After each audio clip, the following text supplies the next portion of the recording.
Hej derude, lige en servicemeddelelse. Det er min første video på Filmsamleren.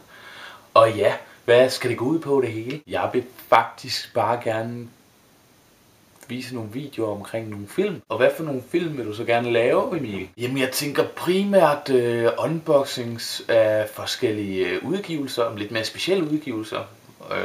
Og det kan også være, hvis jeg har lyst til at sige et eller andet om en bestemt film. Så kan det sagtens være, at jeg laver en video omkring det. Okay Emil, men hvem regner du med vil se det?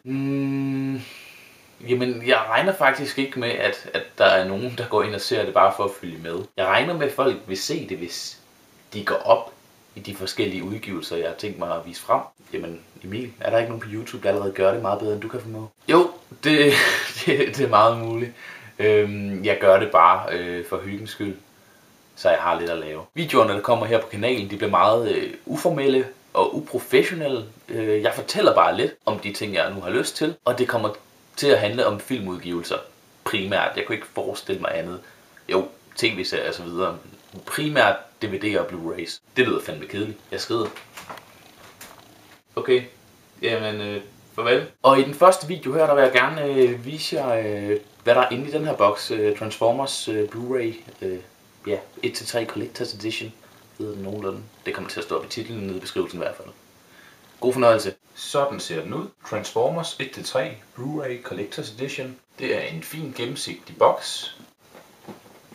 Den ser sådan ud.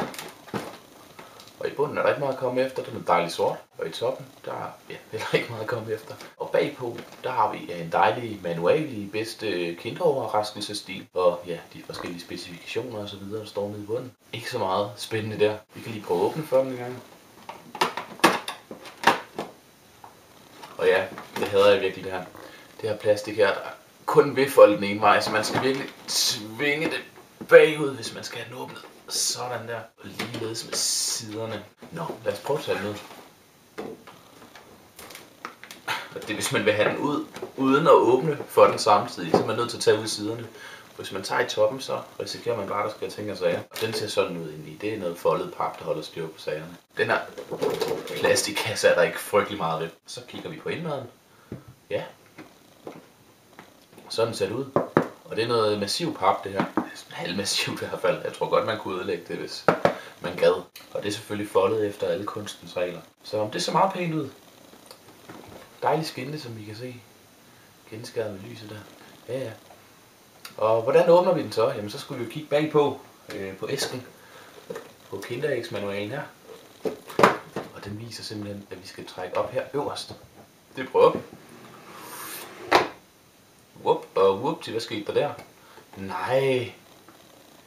Der er simpelthen billeder. Fantastisk.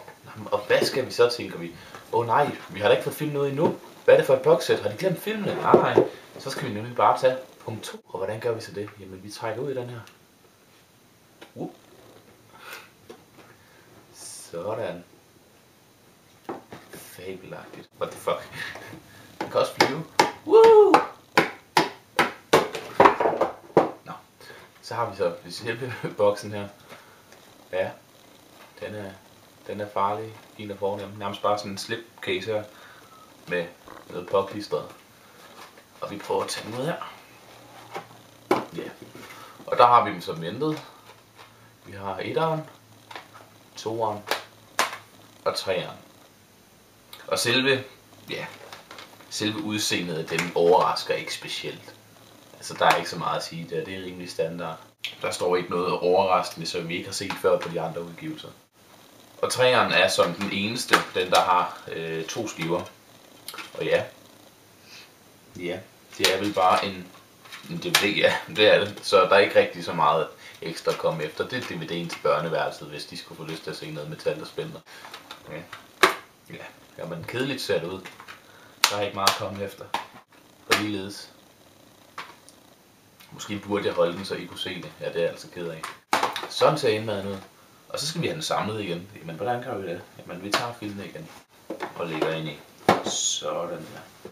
Det er farligt fint. Sådan der. Og så kommer den her lige tilbage igen. Ja, den kan holde til det. Ja, det er faktisk rimelig godt limet sammen i forhold til det bare papir. Således og wow.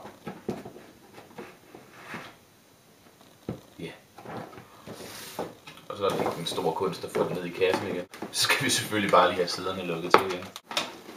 Det kræver virkelig, at man gør det her, fordi ellers så bøjer det den anden vej. Man skal lige tvinge det til at lukke. Ellers så vil den helst gå den anden vej. Sådan der. Ja, jamen det var så præsentationen af den. Jeg købte min i GameStop. De kører et tilbud til 4,99 inklusiv Transformers 3-spillet. Altså Dark of the Moon. Det får du begge dele for 4,99, så frem du køber en PlayStation 3. Så der er også mulighed for at købe den separat. Det koster den 5,49. Det var sådan, jeg fik fat på mit eksemplar. Ellers så har jeg faktisk ikke fundet den så frygtelig mange steder. Det er vist det eneste sted. Og jo, og så den franske udgave af Amazon. I må have det godt derude. Bye bye.